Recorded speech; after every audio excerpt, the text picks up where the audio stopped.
12वीची परीक्षा देण्यासाठी उत्साहाने घराबाहेर पडलेल्या विद्यार्थिनीचा आणि तिच्या वडिलांचा मोहप्पा रोडवरील भीषण अपघातात जागीच मृत्यू झाल्याची हृदयद्रावक घटना गुरुवारी सकाळी घडली.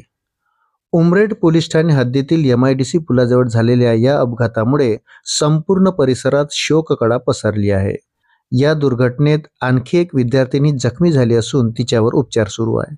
पोलिसांनी दिलेल्या माहितीनुसार मोहोपा गावातील सुभाष केशव भिवनकर वय 52 हे गुरुवारी सकाळी 10:30च्या सुमारास आपल्या दुचाकीने मुलगी तन्वी सुभाष भिवनकर वय 16 आणि तिची मैत्रीण वंशिका ज्ञानेश्वर नरुडे वय 17 यांना घेऊन उमरेडकडे निघाले होते. दोन्ही विद्यार्थिनींची 12वीची परीक्षा असल्याने त्या परीक्षा केंद्रावर वेळेत पोहोचण्यासाठी घरातून लवकर निघाल्या होत्या. मात्र नियतीने वेगळाच घात केला. MIDC पुलाजवळ विरुद्ध दिशेने भरधाव वेगात आणि निष्काळजीपणाने येणाऱ्या गिट्टीने भरलेल्या ट्रकने दुचाकीला समोरून जोरदार धडक दिली. धडक इतकी जबरदस्त होती की दुचाकी अक्षरशः चिरडली गेली. या अपघातात सुभाष भिवनकर आणि तन्वी भिवनकर यांचा घटनास्थळीच मृत्यू झाला. वंशिका नरुडे ही गंभीर जखमी झाली असून तिला तातडीने रुग्णालयात दाखल करण्यात आले.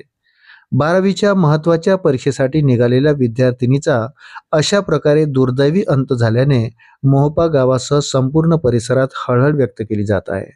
दरम्यान अपघातानंतर संतप्त नागरिकांनी ट्रक चालक प्रफुल्ल दशरथ भोयर याला पकडून मारहाण केली. तसेच ट्रकच्या केबिनला आग लावण्यात आली. परिस्थिती तणावपूर्ण बनल्याने उमरेड पोलिसांनी तातडीने घटनास्थळी धाव घेतली. पोलिसांनी चालकाला जमावाच्या तावडीतून सोडून ताब्यात घेतले. मात्र संतप्त जमावाने पोलीस वाहनावर दगडफेक करून नुकसान केल्याची घटना घडली. नागपूर ग्रामीणचे पोलीस अधीक्षक हर्ष पोद्दार व उपविभागीय पोलीस अधिकारी वृष्टी जैन यांनी घटनास्थळी पोहोचत परिस्थितीचा आढावा घेतला.